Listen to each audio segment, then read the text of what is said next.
कानपुर के चर्चित kidney transplant कांड की अब बात करेंगे, जिसमें एक बड़ा ट्विस्ट आ गया है। जिस आयुष को अब तक इस पूरे मामले में पीड़ित और किडनी डोनर के तौर पर देखा जा रहा था, अब वही पुलिस की जांच के दायरे में आ गया है।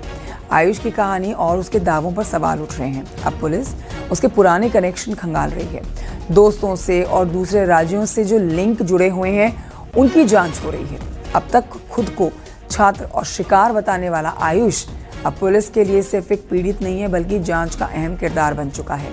पुलिस को आयुष के बारे में ऐसी जानकारियां मिली हैं जिनसे शक गहराता जा रहा है कि वो अपनी पूरी पहचान और बैकग्राउंड को लेकर पुलिस को गुमराह कर रहा था।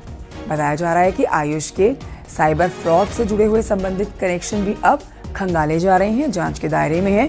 पुलिस अब ये समझने की कोशिश कर रही है कि आयुष की असली भूमिका आखिर है क्या वो सिर्फ एक मजबूर डोनर था, या फिर इस पूरे नेटवर्क की कहानी में उसका अहम किरदार है।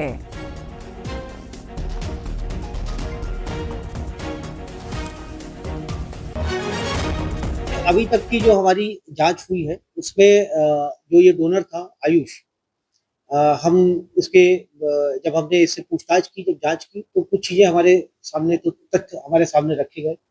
उसने पूछताछ में कुछ चीजें बताई, उसके आधार पे हमने अपनी जांच आगे बढ़ाई। लेकिन बहुत सारी चीजें जो उसके द्वारा बताई गई, फैक्ट ये था कि बहुत सारी चीजें उसके द्वारा जो बताई गई वो सही नहीं निकली। जांच के बाद वो चीजें, तथ्य सही नहीं पाए गए।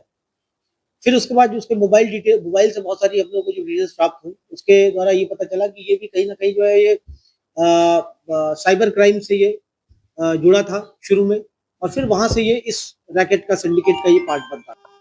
किडनी कांड में रोज नए खुलासे हो रहे हैं, जहां एक और आयुष ने पुलिस को अपने बयान में यह बताया था कि उसे फीस जमा करनी थी और इसीलिए उसने अपनी किडनी को बेचा है। वहीं उसी एंगल पर पुलिस ने कार्रवाई करते हुए, जहां एक और ताबड़तोड़ कार्रवाई करते हुए कई लोगों को सलाखों के पीछे भेजा, और पुलिस की अभी भी तमाम टीम्स उत्तर प्रदेश के अलावा कई प्रदेशों में छापेमारी कर रही। वहीं एक एंगल सामने आया जिसमें आयुष साइबर ठग निकला।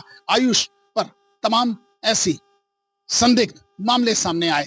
उस एंगल पर भी अब पुलिस जांच में जुट गई, जहां एक और कानपुर कमिश्नरेट पुलिस ने बिहार, उत्तराखंड और दिल्ली में इनकी कुंडली खंगालने में लगी। तो वहीं सूत्रों के हवाले से 16 ऐसे नाम सामने आए हैं जिनको अब पुलिस वेरीफाई करने में लगी और यह पता लगाने का प्रयास करी कि ये 16 है कौन।